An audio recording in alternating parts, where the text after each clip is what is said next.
2h30, né? Vamos fazer assim, vamos marcar 2h30 para a gente ficar mais certo no nosso horário. Tá bom, estamos aqui gravando.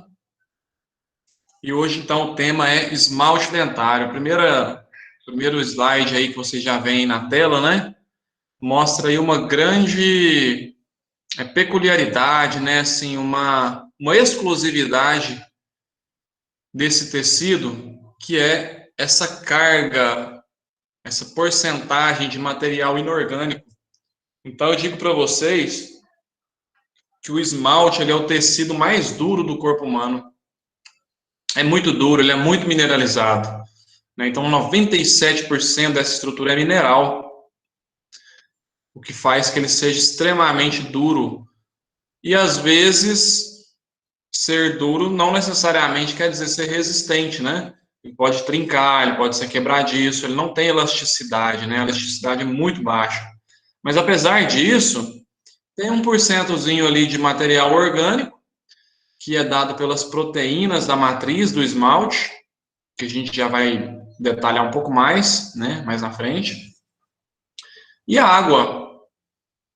Então, fala-se assim que no esmalte existe 0,1% de porosidade, né, na sua estrutura tridimensional, onde circula, né, na sua estrutura aqui em forma de peso, 2% de água. Então, o esmalte ele tem uma hidratação, né, tem uma porosidade por onde corre água. E uma curiosidade que a gente já vê aqui nessa mensagem aqui do lado, ó, a cor branca, né, a cor mais branca do esmalte de um dente tecido, ela se deve, né, em relação ao permanente, se deve a menor translucidez. Todavia, os dentes permanentes, quando recém-erupcionados, também exibem uma cor branca. Com maior exposição na boca, o esmalte aumenta sua translucência, por causa da maturação pós-eruptiva, deixando, portanto, aparecer mais a cor da dentina subjacente. Então, gente, o esmalte natural, ele não é branco, ele não é um esmalte natural e bem polido, ele não é branco, ele tende a ser translúcido, né? E a coloração da dentina um pouco mais amarelada. Agora, o dente mais branco no dente tecido, né, a coloração mais branca, é justamente porque ele tem uma menor mineralização, e isso, de certa forma, gera um pouco mais de opacidade no esmalte. Então, quanto mais mineralizado, ele vai tendo um aspecto vítreo, né? O vidro, ele é translúcido. Então, o esmalte, ele tem um aspecto de um vidro, né? Ele é bem mineralizado. Ok? Dúvida até agora? A dentina já é um pouco mais resiliente. Então, a dentina ela tem uma capacidade de elasticidade, e aí, em combinação com o esmalte, torna a estrutura bastante resistente, porque aí ela consegue absorver um pouco dessas cargas aí Marco, eu não de sei se foi dispersão. isso. Pode falar. Eu não sei se foi eu que me perdi aqui ou você não comentou o que era aquela estrutura anamalina, se eu acho que fala assim, não sei. Amelogenina, enamelinas, né? Isso, é que tinha 3 nomes, isso, esses 3. São proteínas da matriz do esmalte, tá bom? São proteínas que fazem parte da matriz orgânica do esmalte. Então, a mais importante delas aqui, mais abundante, são as amelogeninas. Mas a gente já vai repetir essas proteínas, né? Mostrar para vocês um pouco da função de cada uma. Quem me responde essa aí? Que fase é essa da odontogênese? Coroa. Fazem coroa. Todos concordam? Então você vê, ó, que tem um retículo estrelado, um pouco mais fininho, né? Tem aqui os ameloblastos, que antes a gente chamava de epitélio interno, né? Aí agora a gente chama de ameloblasto porque já tem matriz secretada, já tem esmalte sendo produzido. Então já a célula já atingiu a maturidade de produzir o esmalte. Essa fita roxinha que você está vendo aqui, essa fita basofílica, é o primeiro esboço de esmalte que é produzido, e ele tem essa coloração justamente porque ele é muito pouco mineralizado. Então, ele chega a ter 15% de minerais só. O que significa isso? Que tem uma matriz orgânica importante ali ainda, e é por isso que a gente consegue visualizar num corte histológico de rotina. Em outras palavras, se a gente cortar o esmalte de um dente adulto com uma navalha, como é que faz para cortar o esmalte, um dente com uma navalha? Não tem jeito. Né? Imagina pegar uma faca e cortar o esmalte, cortar o dente. Não tem jeito, impossível. Então, para fazer o corte histológico, para fazer uma lâmina histológica em hematoxilina e eosina, que é a coloração de rotina, né, a coloração mais convencional para análise de uma histologia, então a gente passa esse tecido por uma desmineralização ou uma descalcificação, tá? E aí você pensa o seguinte, se o esmalte adulto tem 97% de minerais, quando eu descalcificar ele, 2% já era água, que não vai dar para ver. Então, o esmalte adulto, num corte histopatológico ou num corte histológico, ele é simplesmente uma imagem negativa. É um branco, não tem nada. Né? Porque ele todo foi eliminado durante o próprio processamento para fazer essa técnica. Ou seja, essa técnica não é boa para ver o esmalte adulto. Não é boa, porque ela faz o esmalte desaparecer. Tem que desmineralizar para cortar com a navalha e virar um bloquinho de parafina e depois virar uma lâmina, né, para microscopia de luz.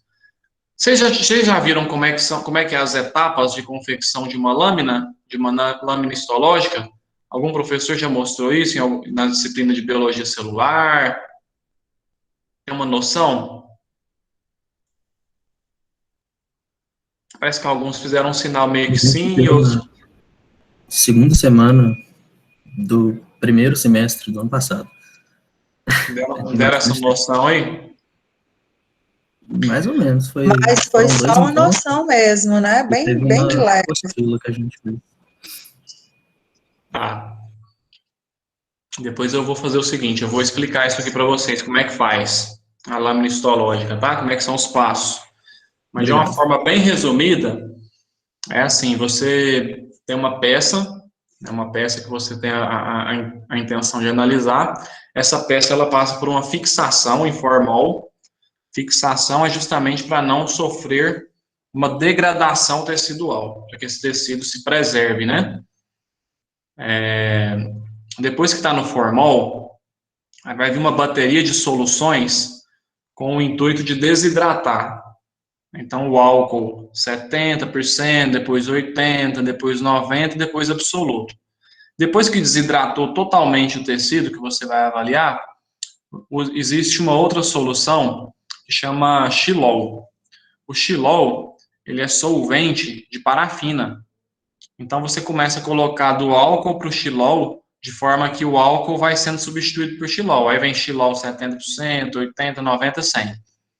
Aí depois que o xilol já está todo embebido dentro do tecido, ou seja, as células estão todas, onde era água, virou xilol, né? Lá por dentro e tudo.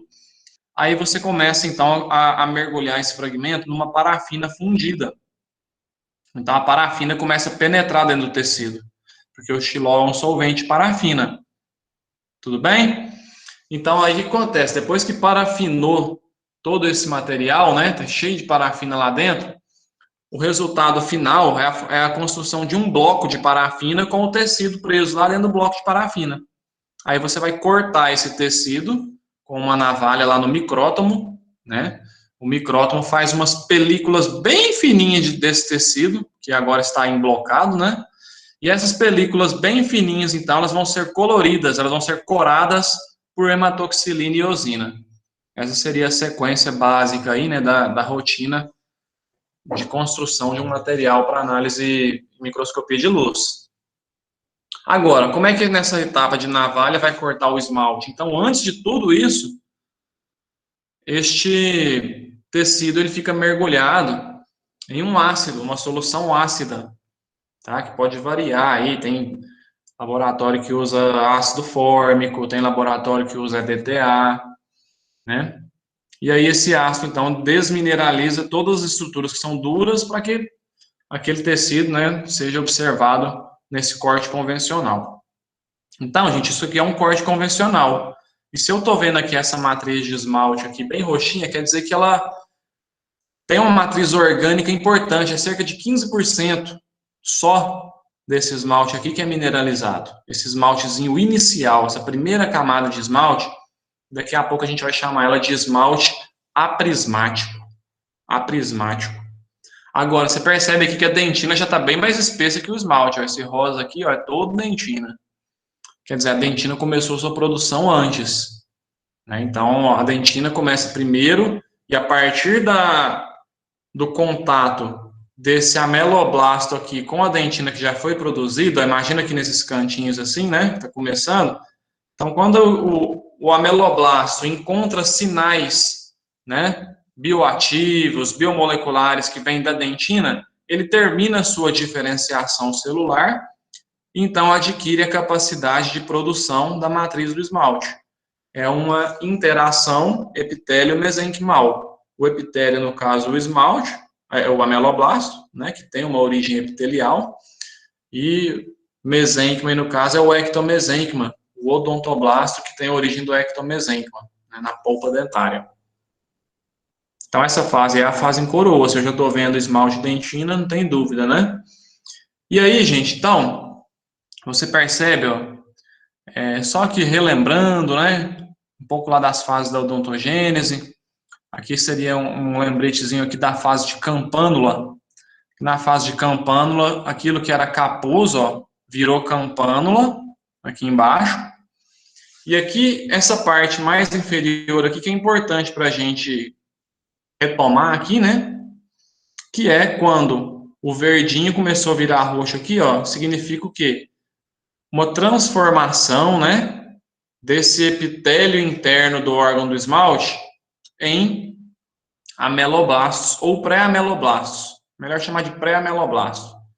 Então, depois que fez alça cervical, né, que tem o formato aqui lá na fase em campânula, existe a formação de áreas de dobras, né? Essas áreas de dobras aqui são as áreas que primeiro se diferenciam, as áreas em que primeiros pré-ameloblastos surgem.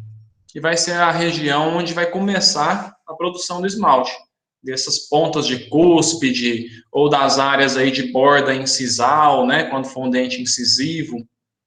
Então, são as áreas que o esmalte começa a sua produção, né? As partes mais altas, assim, de um dente, digamos assim. Tudo bem. Então, existe uma fase aqui, né, que a gente está falando, que as células precisam adquirir a capacidade de produzir esmalte. A fase de diferenciação, ou pré-secretora. Não tem secreção ainda da matriz do esmalte. As células do epitélio interno alongam-se, alcançam quase o dobro do tamanho, então elas ficam bem colunares, né? Ó, a gente está vendo aqui, ó, essa imagem aqui, ó. Olha o extrato intermediário, como os núcleos ficam meio que perpendiculares aí aos núcleos dessas células que agora são chamadas de pré-ameloblastos, que elas ganham tamanho, né? No sentido meio que vertical, né? Elas ganham bastante tamanho e são chamadas de pré-ameloblastos. Então, ó, elas alongam-se, alcançam quase o dobro do tamanho. Surge o extrato intermediário, né? Então, aqui, esse extrato intermediário aqui, a gente já viu ele lá, né? É fase ainda em campânula, ainda não tem nada de esmalte produzido.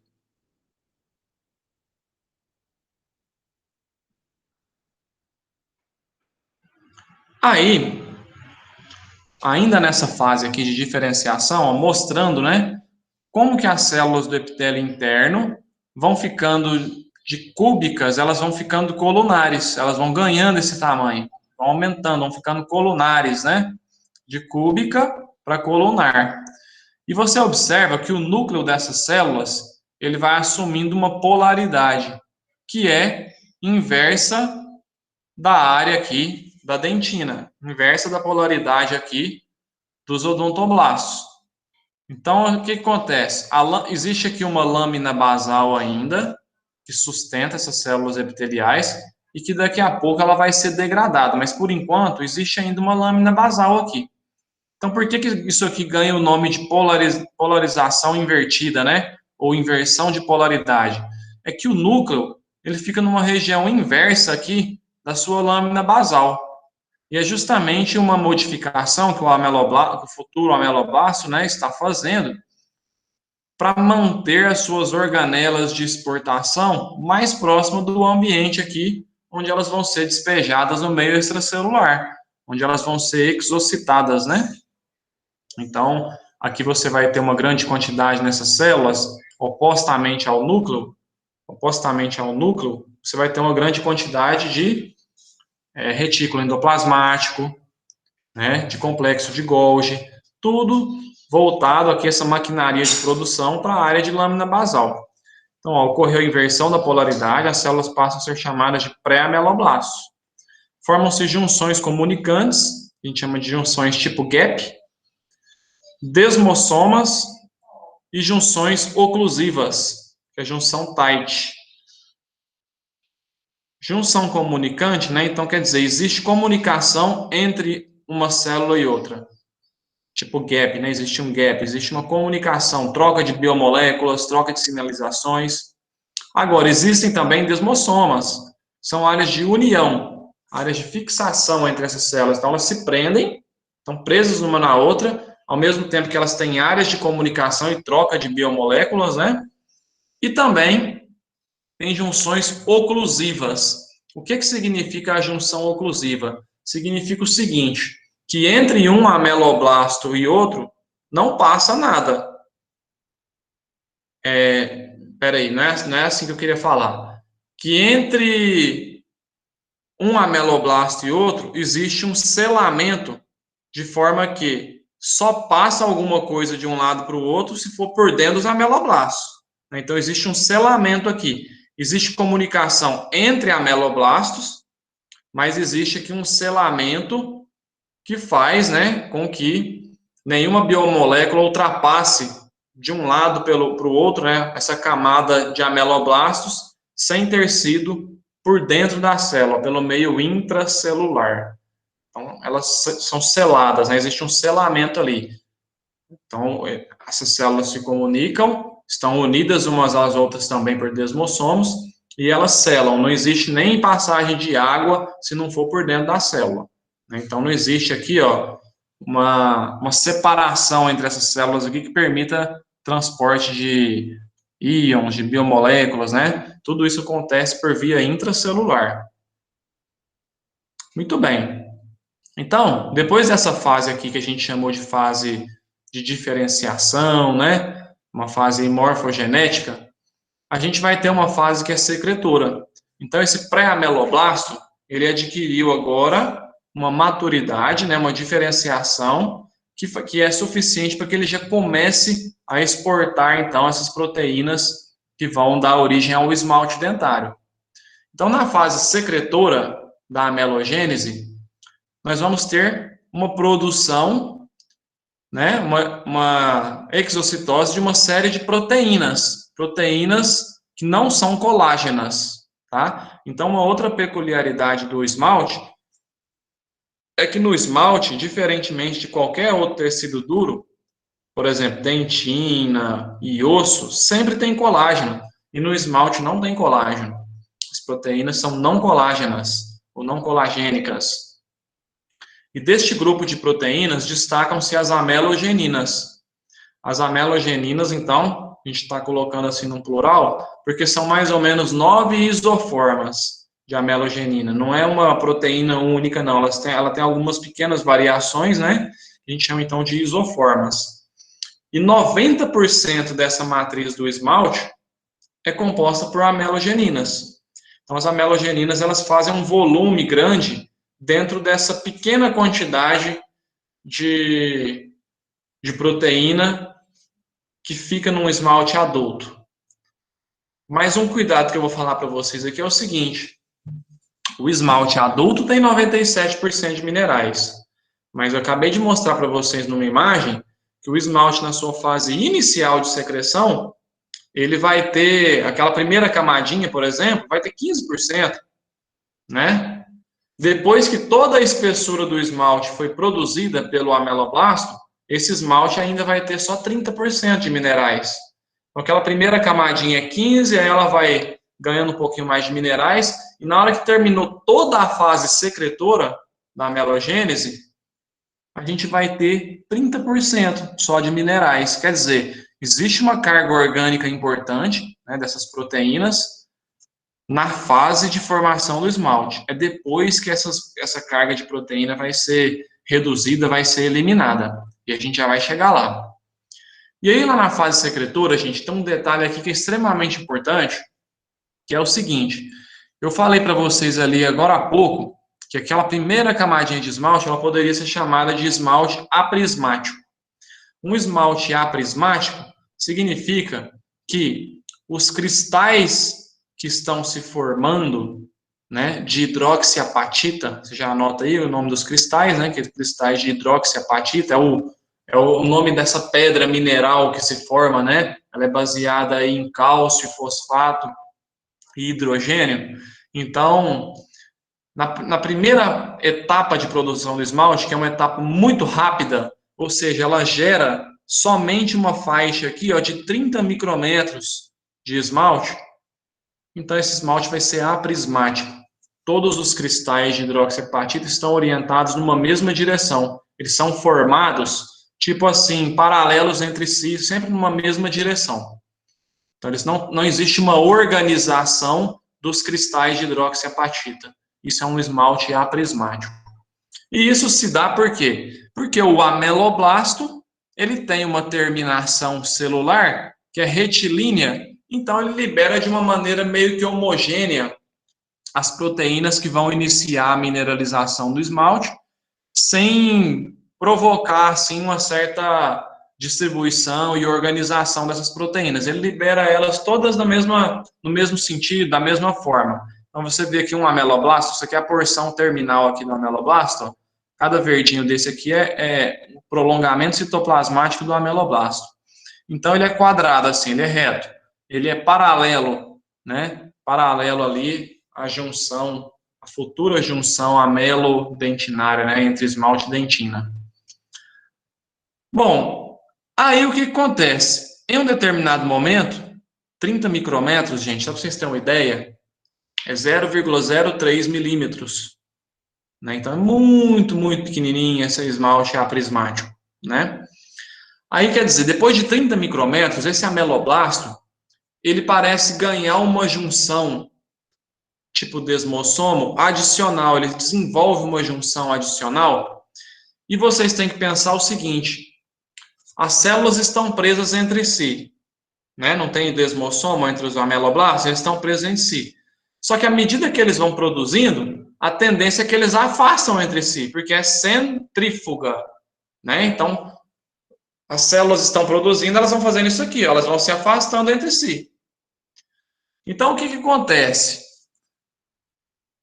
Devido a esse movimento dado pela produção do esmalte, e essa junção aderente, né, esse desmossomo que se forma adicional nessas células, forma-se então uma dobrazinha na extremidade do ameloblasto, como se fosse aqui um bico, né, uma ponta, um cone, adquire uma forminha de um cone aqui, e isso vai fazer então com que haja regiões onde esses cristais de hidroxiapatita vão ser orientados de um jeito, e regiões onde esses cristais de hidroxiapatita vão ser orientados de outro jeito. Então, é como se a gente tivesse assim, ó, uma camada de cristais bem paralelos entre si e outra camada de cristais mais oblíquos ou até mesmo perpendiculares a essa camada inicial.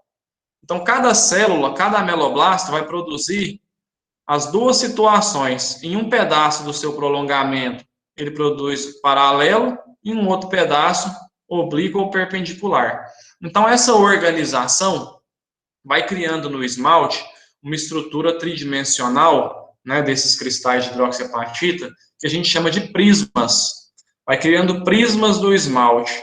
E é por isso que o esmalte, agora, ele passa a ser chamado de esmalte prismático.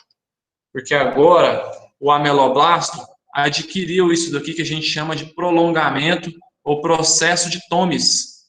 Ele adquiriu o processo de Thomis. Então, o processo de Thomis faz com que surja o esmalte prismático. Tudo bem? Até agora?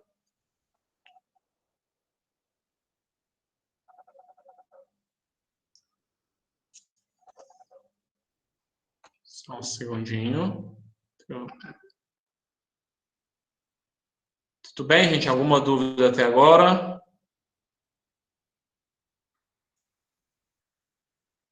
Não?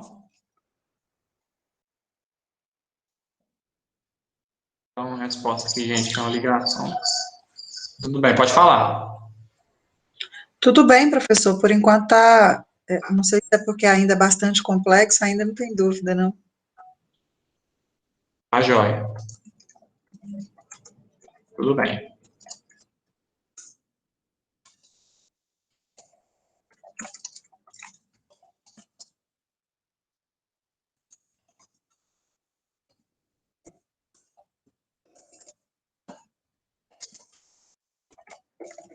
Só um segundinho, tá, gente? Só aprender uma resposta aqui que é bem rápida.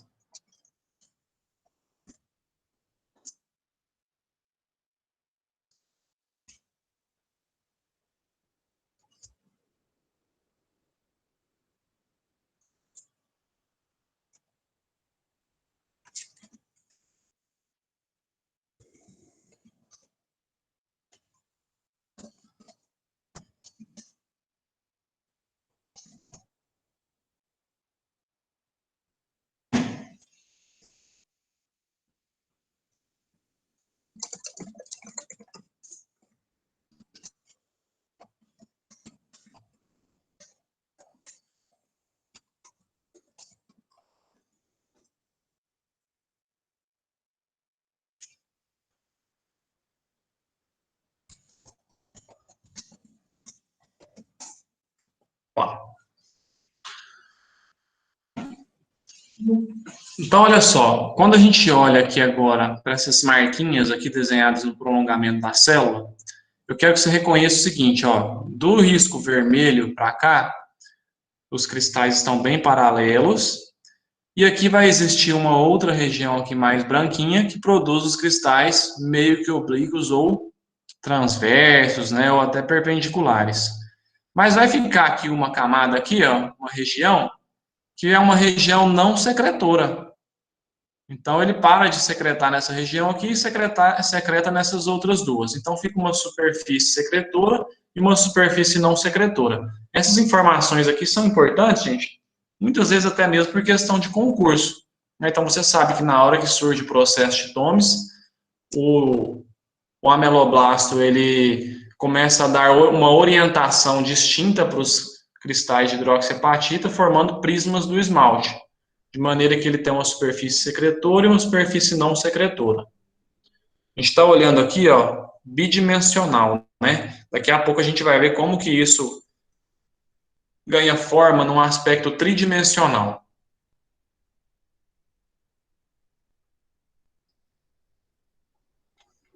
A superfície secretora do ameloblasto recebe o nome de superfície S, a não secretora de superfície N. No esmalte adjacente à superfície S, os cristais estão paralelos entre si, seguindo o eixo do prisma, inclinando-se lentamente nas periferias, onde se forma a bainha prismática. Então, o prisma vai ser um cone, né? Um cone não, uma barra de cristais de hidroxiapatita dentro de uma mesma direção, paralelos entre si. E nas periferias, quando isso começa a ter uma inclinação, vai ganhar um nome que a gente chama de bainha do prisma, certo? Na superfície N, os cristais ficam inclinados em outra direção, formando a região interprismática. Ou seja, então agora, ó, olhando para um esmalte em seu aspecto tridimensional dos cristais, vai ter barras, que a gente chama de prisma, áreas com leve inclinação dos cristais, que a gente chama de bainha prismática, e áreas com uma inclinação muito grande, né, desses cristais em relação ao prisma, que aí a gente vai chamar de regiões interprismáticas. Essa organização do esmalte, gente, parece que ela ajuda a conferir, né, na estrutura do esmalte, uma maior resistência. Então, esse arranjo em forma de barras, e essas barras contendo intercaladas com estruturas em outra direção, parece que dá uma resistência, né, maior ao esmalte, a forças em direções diferentes, né, a forças de compressão em diversas direções. Então, o esmalte ele tem essa estrutura dimensional prismática, que então confere resistência tanto a uma resistência mecânica, né, a abrasão, quanto a uma resistência mecânica de pressão, né, de esmagamento. O processo de Thomes contém secreção, de grânulos de secreção, vesículas, lisossomas, fagossomas, estabelecendo um sistema endossômico lisossômico. O que significa isso aqui, gente? Agora vocês têm que prestar bastante atenção para não confundir. O ameloblasto, quando ele vai produzindo a matriz do esmalte, né, que consiste naquele grupo de proteínas onde a gente destacou as amelogeninas, então ele faz uma vesícula de exocitose. Ao mesmo tempo que ele liberou essa matriz, ele está liberando também íons, ele está fazendo um bombardeamento de íons que vão deixar esse pH às vezes mais ácido, né, da região mais ácido, e induzir a mineralização. Então, aí o que acontece? Dois corpos não ocupam o mesmo espaço no mesmo tempo. Então, ele, ao mesmo tempo que ele libera a matriz, ele libera íons para calcificação e ele começa já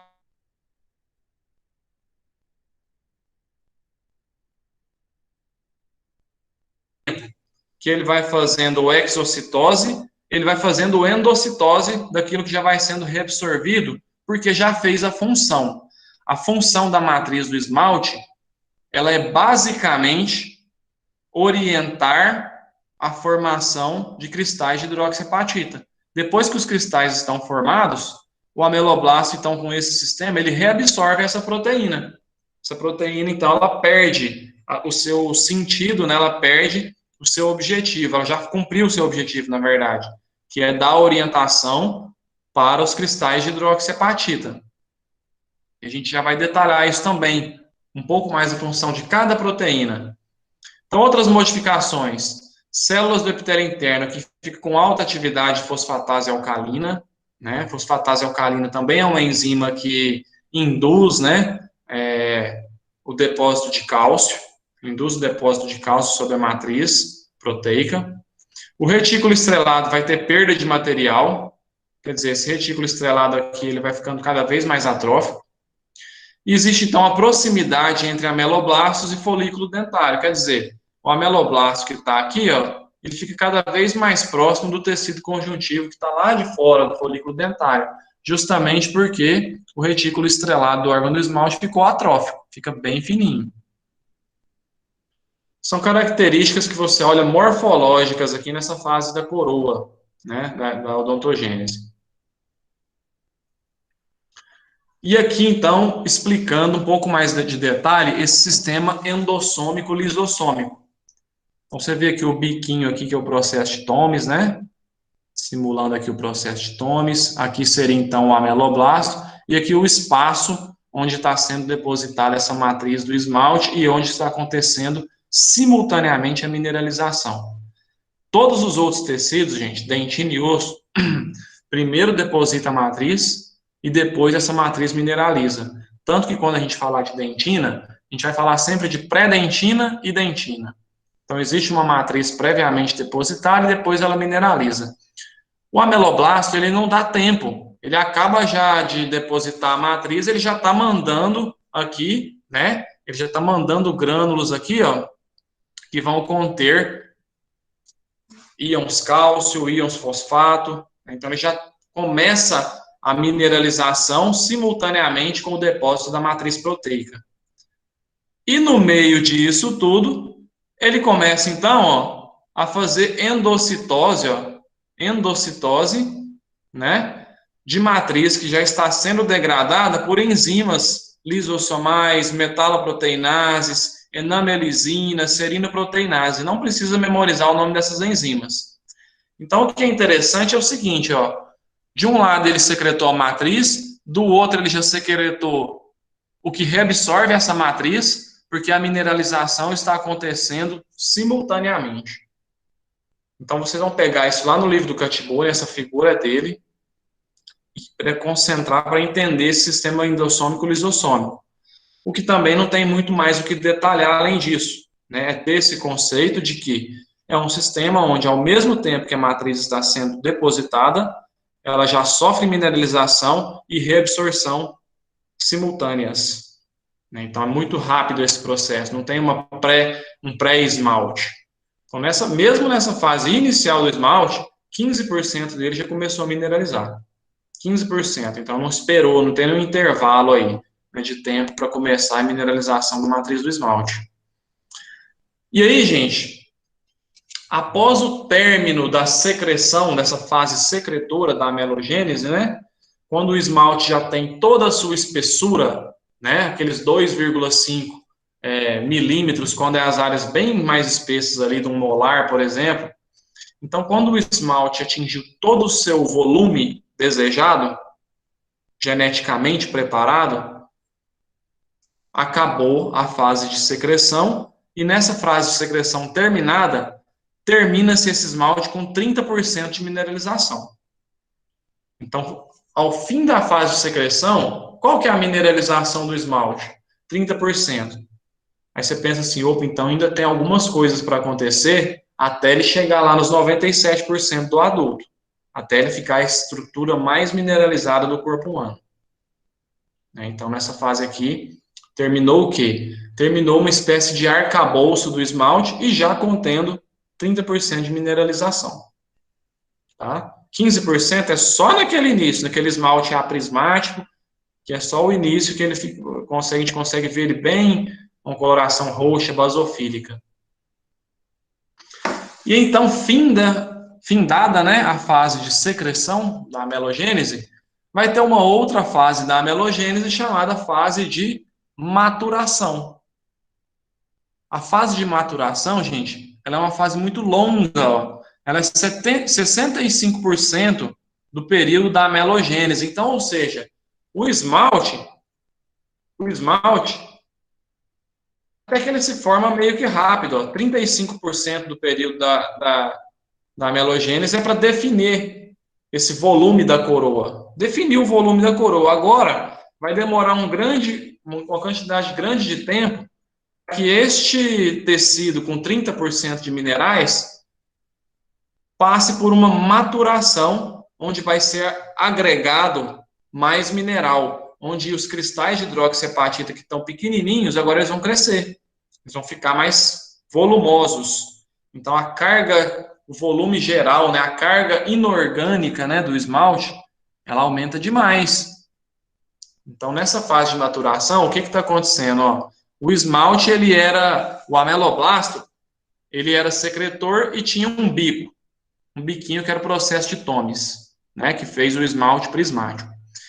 Quando ele terminou, então, geneticamente foi identificado aqui, né, o fim da fase de secreção, esse esmalte agora ele passa a variar entre duas formas celulares, que são um pouco menores do que o esmalte, do que o ameloblasto secretor, e não tem mais o processo de Thomis. Então, agora, o ameloblasto maturador, ele fica alternando entre duas formas. Uma forma que tem superfície rugosa, que é como se ele tivesse muitas microvilosidades.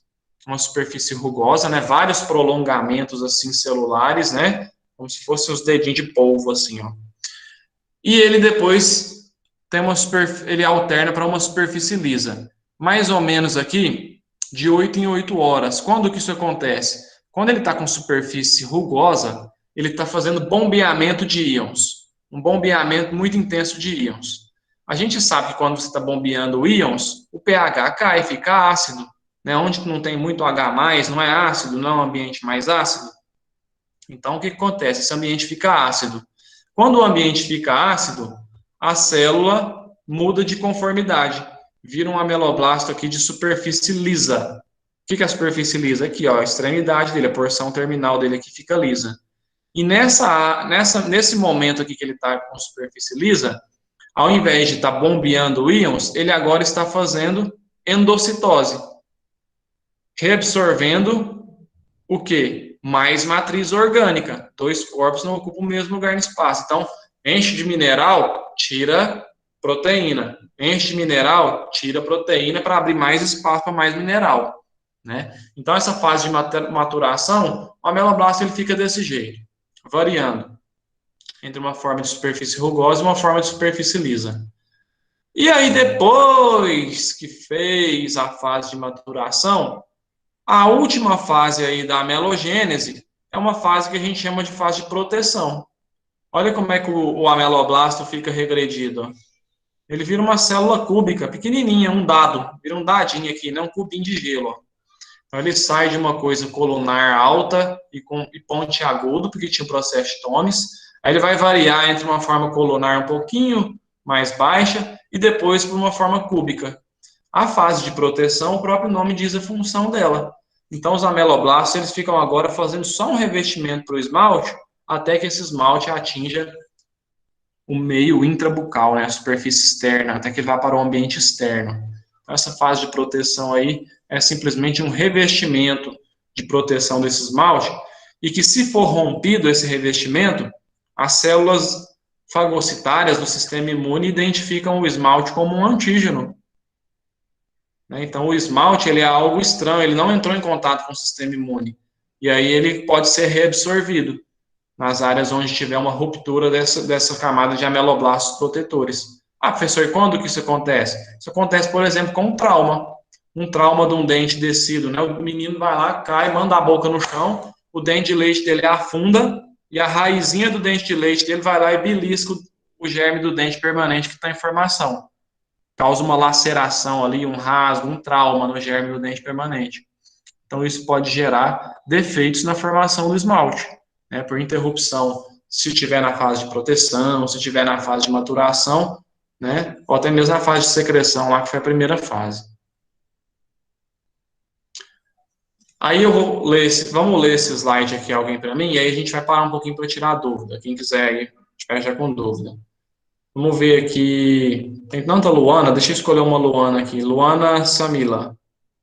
Lê pra gente esse slide aí, por favor. Leio. Maturação e mineralização.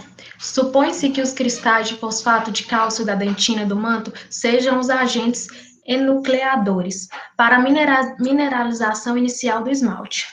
A enamelina possui afinidade com as fibrinas colágenas da dentina e parece favorecer a nucleação mineral do esmalte, a partir da mineralização da dentina. A tufelina parece ter capacidade de agente nucleador de cálcio.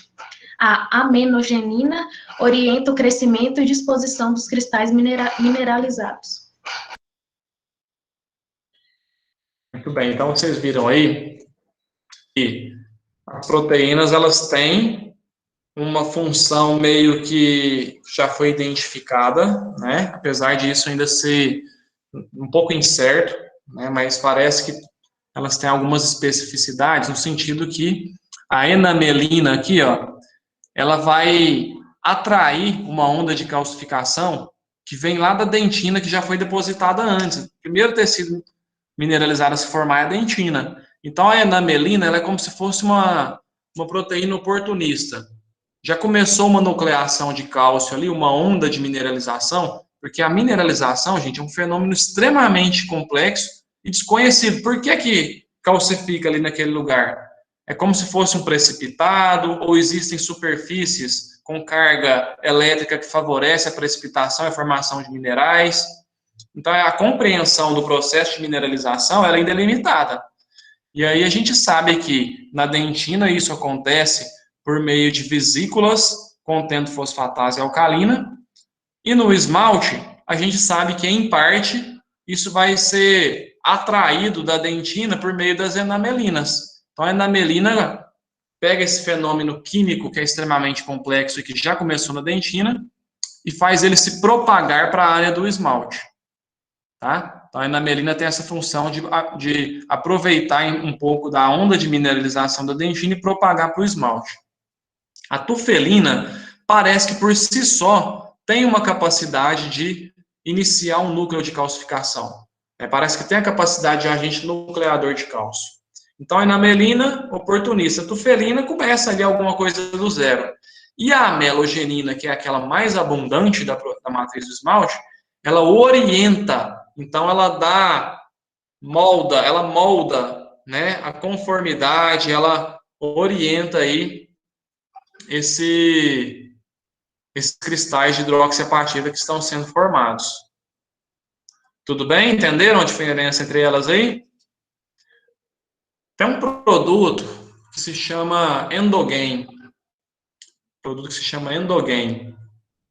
Que ele é sintético e muitas vezes ele está sendo utilizado aí na área da implantodontia, na área de enxertos e de reconstrução tecidual, como um agente também que favorece, né? Que favorece a mineralização, que favorece a calcificação. Então, eles pegaram a melogenina de suínos, né? E industrializaram ali de uma forma que tem sido usado aí, às vezes, na periodontia e na implantodontia, né? Então, provavelmente, essa natureza de afinidade com os cristais, né? De afinidade com a calcificação da melogenina pode favorecer uma área onde você deseja um crescimento ósseo também, né? Que é no caso aí da nossa prática clínica. Então, olha só, imagina aqui, ó, um pré-ameloblasto, quer dizer, nem ameloblasto não é ainda. Aqui você já tem um odontoblasto, é um prolongamentinho do odontoblasto, ele já começou antes, ele amadureceu primeiro do que o ameloblasto, ele começou a mineralizar a dentina por meio de vesículas de matriz. E essas vesículas de matriz, elas vão estar muito próximas aqui dos ameloblastos. Então, os ameloblastos acharam um jeito de aproveitar, né, da função da vesícula de matriz, que é calcificar a dentina, para calcificar um pouco do esmalte. Por meio de quem? Por meio da enamelina, que é a que a gente leu aqui agora. Todas as figurinhas aí são do Catburian, tá? Então vocês podem estudar pelo Catburian, que é bem a referência da nossa aula. Responda essa questãozinha aí para mim, por favor. É para responder aí meio que na tela, tá? Não precisa escrever ela não.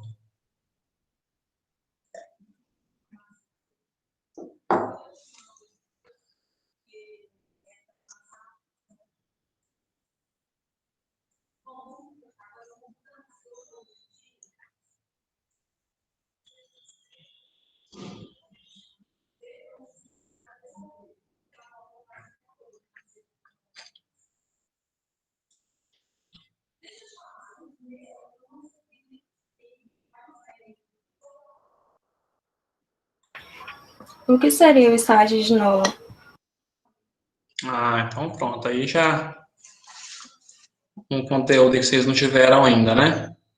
Os estágios de Nola, eles são vistos radiograficamente para mostrar o período de formação da coroa do dente. Então, estágio 0 de Nola, você não vê nada na radiografia, né? Aí no estágio 1 você já vê uma cripta assim do germe dentário.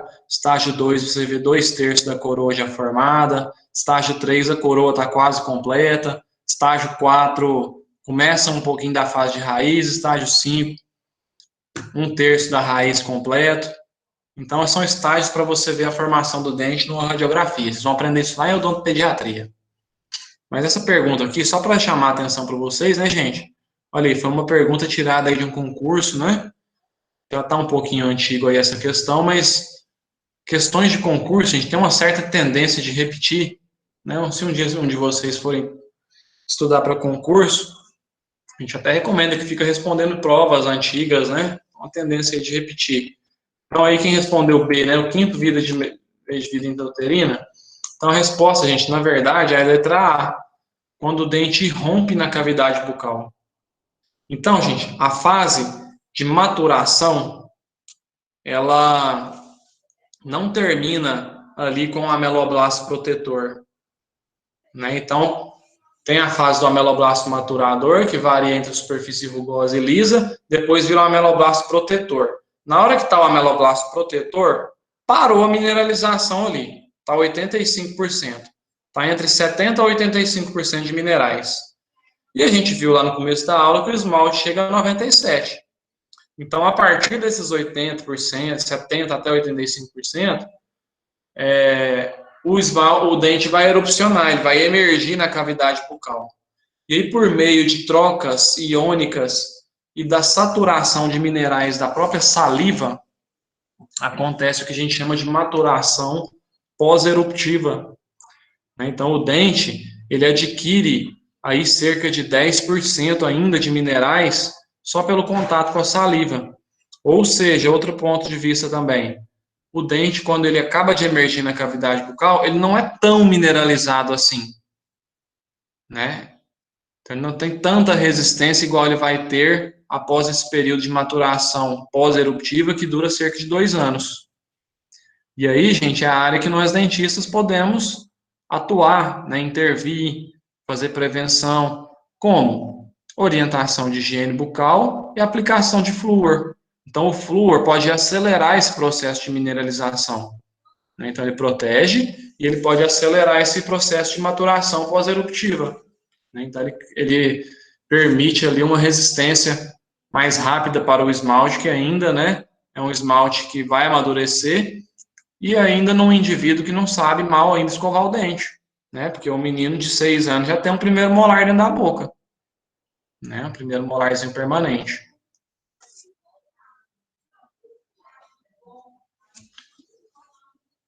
Alguém chamou? Perguntar aí? Não, né? Oi, professor. Eu acho que eu já li em algum lugar sobre a relação do flúor com a mineralização. Causar desmineralização O em flúor? excesso. Eu acho que era o flúor. Não. O senhor falou e aí eu não lembrei. Flúor não. Flúor não causa desmineralização. Ele promove uma remineralização. Promove mineralização. Tá? Agora, uma coisa que for ácida, qualquer coisa que for ácida pode desmineralizar o esmalte. Refrigerante, suco de limão, né? Qual que é o mal aí do, entre aspas aí, né? Um mal do século na odontologia são as lesões cervicais não cariosas, né? A erosão do esmalte. Muita gente fazendo dieta, tomando água com suco de limão o dia inteiro, né? Chupando limão. E aí isso causa uma erosão ácida do esmalte muito violenta, né? Além disso, estresse, que também diminui, né? Um pouco a salivação. Então, coisas que acabam terminando com a perda de minerais do esmalte, né? Joia? Inclusive o uso do flúor é muito indicado quando a gente faz clareamento dentário, né, professor? Para remineralizar, para evitar aquela dor, aquele incômodo que a gente normalmente sente. Uma aplicação de flúor é recomendada, né? Após o clareamento, ele provoca uma leve desmineralização no esmalte, provoca uma leve desmineralização na superfície do esmalte. E aí, com a proteção do flúor, isso tende a normalizar mais rápido. A gente, na verdade, preconiza o uso do flúor tópico constantemente. Então, o flúor ele é feito para ser usado tópico, não para engolir o flúor. Mas, então, a gente usa ele como? A gente usa ele no creme dental, a gente usa ele no bochecho. Ah, professor, e a água fluoretada?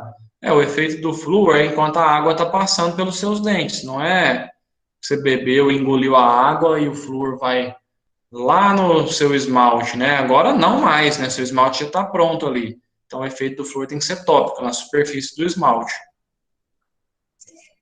E o flúor, gente, diminuiu o índice de cárie em cerca de 60% depois da fluoretação da água.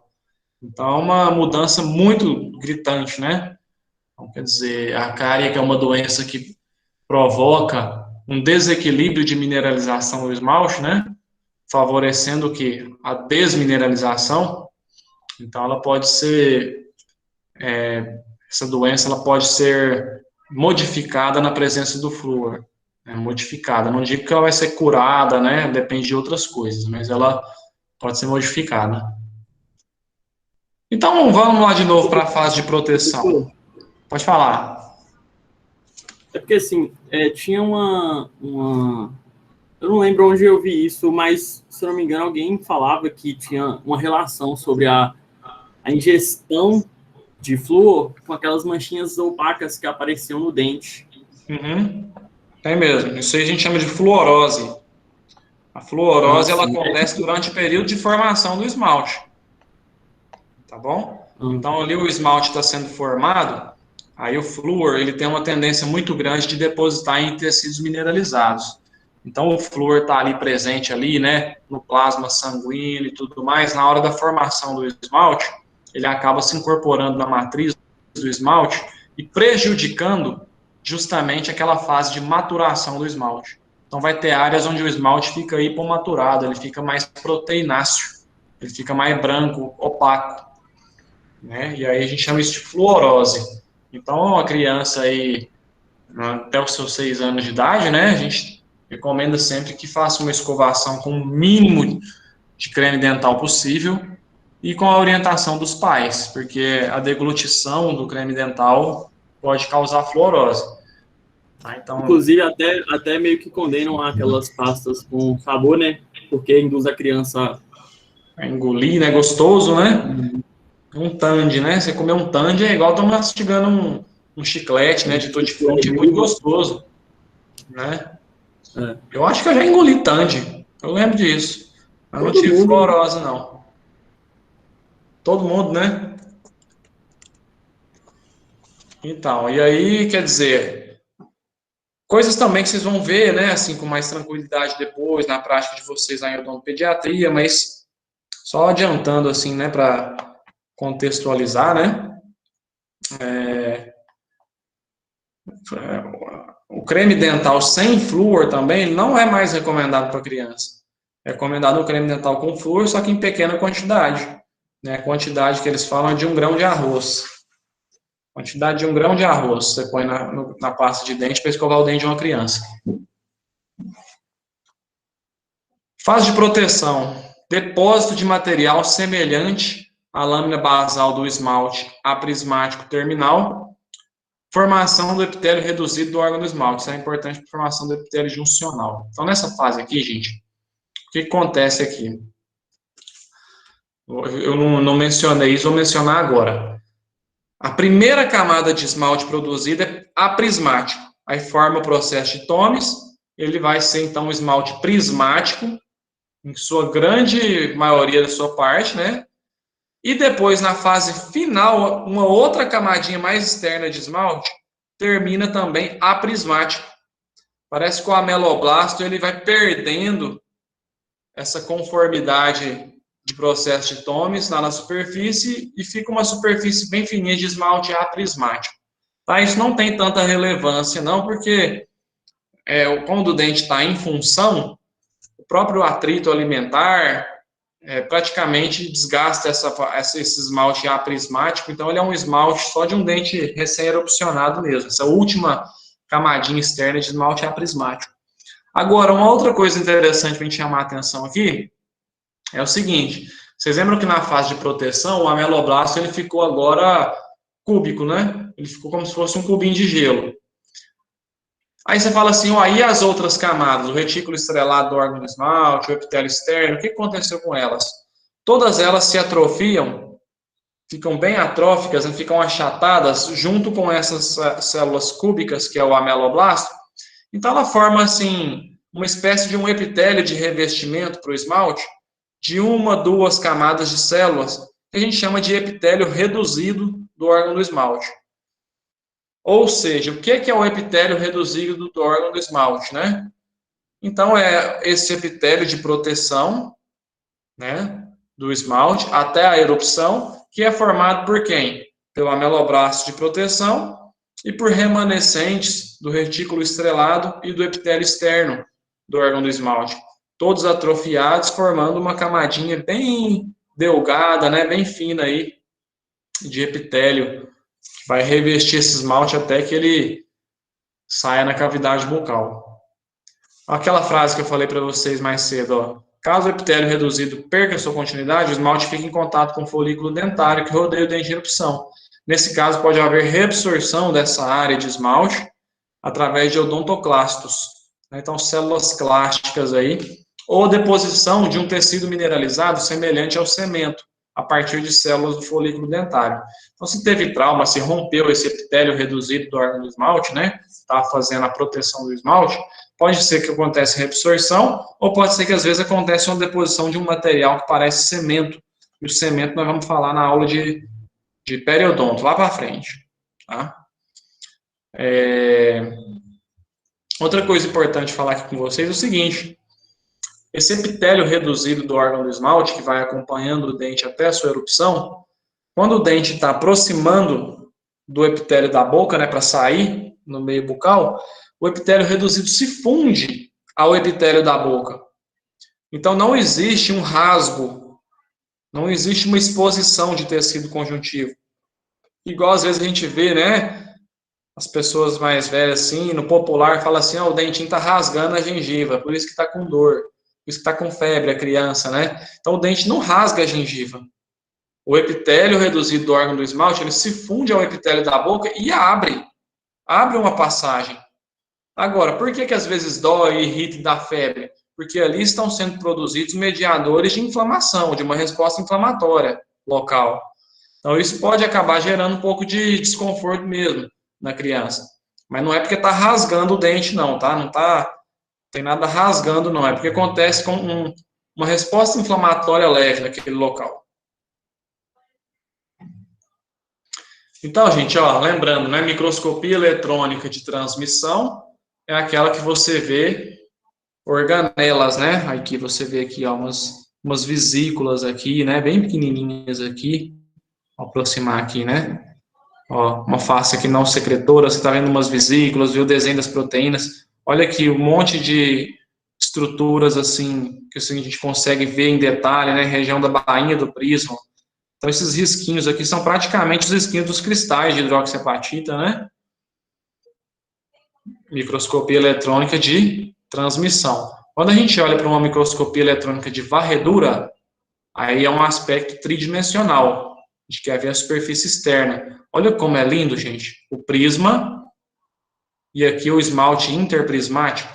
Olha como que os cristais se arranjam, né, e formam verdadeiras estruturas, assim, né, como se fosse uma rocha, né, bem organizada ali, os minerais se direcionando, formando essas barras chamadas prisma, e depois aqui o esmalte interprismático. A estrutura mineral, em sua maior parte, organiza-se em barras chamadas prismas e interprismas.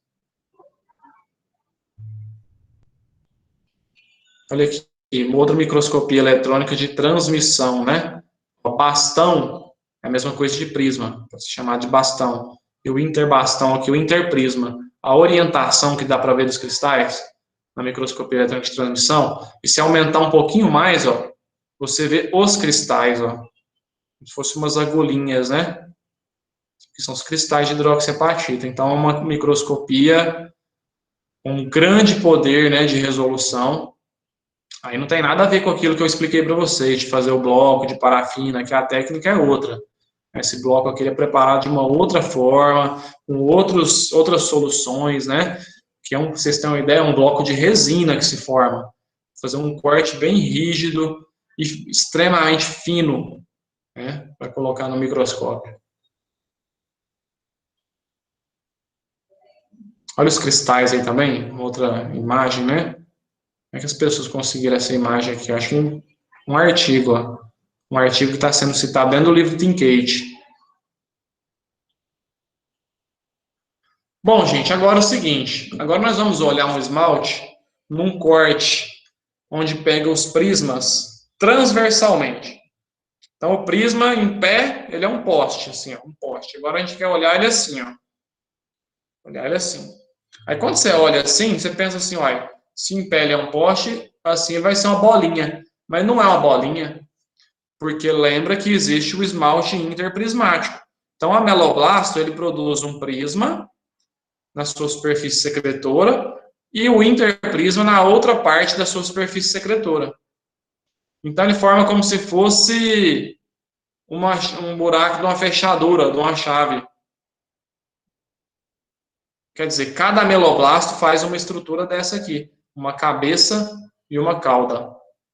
A cabeça seria a região do prisma, é a cauda do interprisma. Então, um corte transversal ao longo eixo do prisma gera imagem semelhante ao orifício de uma fechadura. Olha aqui, ó. Esse bloquinho aqui dá para a gente entender um pouco melhor, né? Então, se você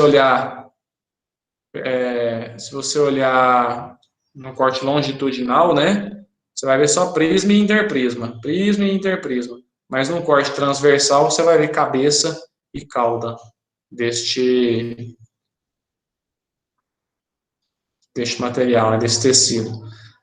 Nessas imagens aqui, ó, são imagens onde ainda não tinha acontecido completamente a maturação do esmalte, então onde havia ainda um resíduo grande de proteína. Imagina que seja lá naquela fase de 30%, onde acabou a fase secretora do esmalte.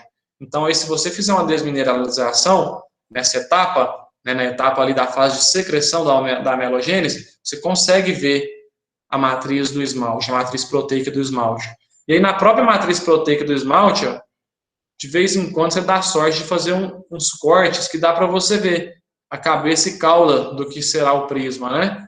Agora, quando você não dá muita sorte, você vai ver uma coisa parecida com isso daqui na matriz do esmalte, ó, que a gente fala que é um aspecto de escamas de peixe. É um aspecto que lembra a escama de um peixe. Então, isso aqui já é um corte histológico com desmineralização, com hematoxilina e eosina, convencional. Ué, professor, como é que a matriz está aqui? Está aqui porque foi cortado numa fase de secreção da amelogênese. Então, 30% do esmalte ainda era proteína. Você desmineraliza, não fica uma imagem branca. Tinha 30% ali de estrutura ainda, né? Então, quando você vê um tecido no microscópio, que ele é róseo e lembra uma escama de peixe, assim, você pode saber que é matriz de esmalte. E é uma matriz de esmalte que não sofreu maturação ainda, porque senão a gente não via o esmalte. Essa lâmina aqui, ela vai ser parte da nossa aula prática mais para frente. É só mostrando um corte aqui para vocês verem aqui, ainda numa menor magnificação, né? Deixa eu ver se eu consigo abrir aqui um pouco o slide. Então, olha só, aqui por cima está o epitélio da boca. O epitélio da boca fez até uma elevação aqui na área onde o dente já está aqui submucoso, ó, não tem osso mais impedindo o dente de surgir na cavidade bucal. Mas você está vendo uma área clara de tecido conjuntivo. Então, debaixo do epitélio da boca tem um tecido conjuntivo mais escuro. E aí vai ter como se fosse um halo aqui, né? Uma aura, a aura do dente ali, né? Quer dizer, esse tecido conjuntivo mais frouxo que está aqui é o folículo dentário. O folículo dentário que está aqui. Nessa região aqui a gente já vai ver o epitélio reduzido do órgão do esmalte. Isso aqui seria uma matriz de esmalte ainda, então vai dar para ver. E depois dentina. Então essa lâmina aqui nós vamos ver, vocês vão ver da sua casa. Eu vou passar esse link para vocês aqui. É uma lâmina virtual, ela foi escaneada no equipamento próprio, de forma que você consegue usar o seu computador como se fosse um microscópio. Você vai mudando as lentes e aproximando, você volta, né? É um corte histológico real que foi escaneado num equipamento de altíssima resolução para construir uma lâmina virtual. Isso vai possibilitar que a gente faça algumas aulas práticas de microscopia remotamente, mesmo remotamente. Então, olha aqui a diferença. Ainda está cedo para vocês verem com clareza, mas a diferença entre dentina e esmalte. O esmalte agora você já sabe que tem um aspecto de escama de peixe. Então ele faz umas coisas meio nodulares assim, né? E onduladas, um aspecto meio ondulado, lembrando a escama de peixe. Já a dentina, ó, é parecido, mas é diferente. Você vê riscos bem mais paralelos entre si, que são os túbulos odontoblásticos. Os túbulos odontoblásticos, que é o que a gente vai aprender na aula que vem. O que é um túbulo odontoblástico? Então, a dentina, ela é um tecido tubular, de forma que é cheio de túbulozinho lá dentro. Cheio de túbulo, que tem um prolongamento do odontoblasto, que fica dentro desse túbulo. Então, o odontoblasto, ele fica uma célula bem longa, ele vai deixando um prolongamento dentro da matriz. O esmalte não, o ameloblasto, à medida que ele vai produzindo o esmalte, ele vai se afastando e aquela matriz fica ali para trás, sozinha. Ele não deixa uma perninha, ele não deixa um prolongamento de células. Então, na nossa aula prática, a gente vai ver isso aqui com mais tranquilidade, né, essa parte dessa lâmina. Por enquanto, vou continuar explicando para vocês um pouco do esmalte.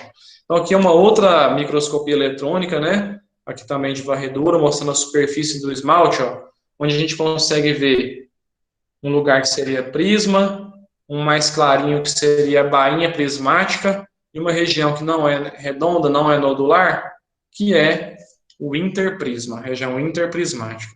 E aqui a gente está mostrando, ó, quando você faz um ataque ácido leve sobre a superfície do esmalte, você cria umas cavidades, fazendo como se fosse uma colmeia, né? Você cria umas cavidades, porque apesar do bastão, né, ou do prisma ser muito resistente, a forma como os cristais estão orientados acaba deixando ele um pouco mais susceptível à desmineralização do que a área de interprisma. Então, isso aqui é só um detalhe, né, que eu estou mostrando para vocês aqui, porque lá para frente, vocês vão entender que a gente usa desse princípio aqui do ácido em cima do esmalte, quando a gente quer fazer uma restauração. Então, você tem um dente com o esmalte desse jeito aqui, né, e que você quer fazer uma restauração, porque tem uma fratura aqui, por exemplo. Então, a gente usa um ataque ácido em cima desse esmalte, para que ele fique desse jeito aqui, e aí a gente usa, então, um material resinoso que penetra nessas microcavidades, fazendo imbricamento, fazendo adesão. Então, um dos princípios da adesão aí que a gente usa, né, é essa criação de uma superfície de contato maior, né, de uma superfície retentiva para o material resinoso. E aí, só mostrando para vocês onde que começa essa desmineralização, né? Na área do prisma, justamente nela, o ataque ácido acaba sendo um pouco mais agressivo. E se a gente for falar de distúrbios, né? Existem distúrbios que acontecem durante a formação do esmalte. Se o distúrbio afetar a fase secretora, vai acontecer o que a gente chama de hipoplasia. Na hipoplasia do esmalte, às vezes a gente vai ter a formação de manchas brancas, assim, ou, às vezes, a gente vai ter a formação de cavidades, de fossetas, que são visíveis clinicamente, uns furinhos assim no esmalte, né? Se for na fase de maturação, a gente pode ter áreas de hipocalcificação. E aí, a hipocalcificação parece muito também com essa mancha branca aqui. Parece muito com uma hipoplasia. Então, a fluorose, que é essas manchas brancas aí que o Charles que comentou, né? Ela seria um distúrbio nessa fase de maturação, né? Ela compromete aquela etapa onde o ameloblasto está tentando injetar, bombear íons e reabsorver mais matriz orgânica para dar mais espaço. Então, o flúor impregna aquela matriz ali e compromete a sua reabsorção adequada, compromete a função do ameloblasto. E se for tanto na fase de secreção e maturação, ó, tem distúrbios que afetam as duas fases. Por exemplo, manchamento por tetraciclina. Tetraciclina é um antibiótico, que hoje é usado com bem mais cautela do que antigamente, né? Mas, por exemplo, ele é muito utilizado na adolescência pelos dermatologistas, era indicado para os adolescentes no tratamento da acne, né? Da acne vulgar, né? Da espinha. Então, muitas vezes se usa tetraciclina. Então, quer dizer, não vai ter tanto problema que seus dentes já estão formados, né? O problema que acontecia muito era de uma mãe fazendo uso de tetraciclina, então o distúrbio de formação dos dentes do filho, né, do embrião ali, do feto, vinha com dentes manchados, dentes bem manchados, assim, fazendo listras entre cinza e castanho nos dentes. Então, afeta tanto a fase de secreção quanto a maturação, a tetraciclina. Bem, então, continuando aí, olhando para a estrutura do esmalte, agora eu mostrei para vocês tudo sobre a proteína do esmalte e sobre a formação do esmalte. Agora, vamos analisar o esmalte adulto um pouco? Aí você fala assim, como que eu vou analisar o esmalte adulto? A gente não analisa ele microscopicamente por desmineralização, por hematoxilina e eosina, mas a gente analisa ele em uma técnica chamada técnica por desgaste. Quer dizer, a gente corta uma fatia do esmalte, de um dente, bem fininha, e vai desgastando, passando ele numa série de polias, para ficar uma camada tão fina que permita a passagem da luz para ser observada, então, no microscópio de luz. E aqui a gente tem, então, um esmalte, esse desenho aqui parte meio castanha aqui, ó, toda, é o esmalte, aqui abaixo é a dentina. Aí quando você olha para o esmalte, você vê que ele tem uns arcos, né? Umas faixas aqui. Essas faixas aqui, gente, a gente chama ela de estrias de Retzius. Estrias de Retzius, como está escrito aqui, ó, representam o ritmo semanal de produção do esmalte. Então, o esmalte, ele é assim, o ameloblasto, ele é assim, ele produz uma quantidade de esmalte, lá na fase de secreção. Ele produz uma quantidade de esmalte, para um pouco para dar uma descansada e retoma a produção. Então, esse período que ele para aí é um período de cerca de 24 horas, uma pausa que não demora muito. Mas essa pausa acontece de 1 semana. E cada vez que ele para, na hora que ele vai voltar à produção de matriz, ele não consegue alinhar perfeitamente os cristais de hidroxiapatita. Então, fica uma marca, fica um sinal aqui, né, como se fosse uma área de emenda, né, uma área de emenda de um esmalte no outro. E essas áreas aqui, então, a gente chama elas de estrias de Retzius. Elas representam, então, ó, olha como que o negócio é... Daqui dá para você ver que como a produção do esmalte é centrífuga, né? Imagina que ela começou desse ponto aqui, ó. Olha as faixas marcando assim, abrindo para fora, né? Esse intervalo de formação do esmalte. Então, o esmalte ele tem uma formação centrífuga. E aí, essa estria de Retzius se forma perpendicularmente aos prismas do esmalte que estão sendo formados, né? A linha de produção do esmalte. E aí, o que se chama de periquimáceas? Periquimáceas seriam as áreas cervicais do dente, ó, áreas cervicais, onde as estrias de Retzius se manifestam. Onde as estrias de Retzius se manifestam. Então, quer dizer, nas áreas de cuspe, eles formam esses arcos, e nas áreas aqui de superfície lisa do esmalte, forma como se fosse uma ondulação, que seria a manifestação externa, né, das estrias de Retzius, que a gente chama, então, de periquimáceas. Enquanto vocês processam e raciocinam um pouquinho, vamos fazer um intervalo de 15 minutos. 15 minutinhos para a gente concluir, e falta muito pouco mesmo, tá? Só para dar tempo de dar um tchau melhor daqui a pouco.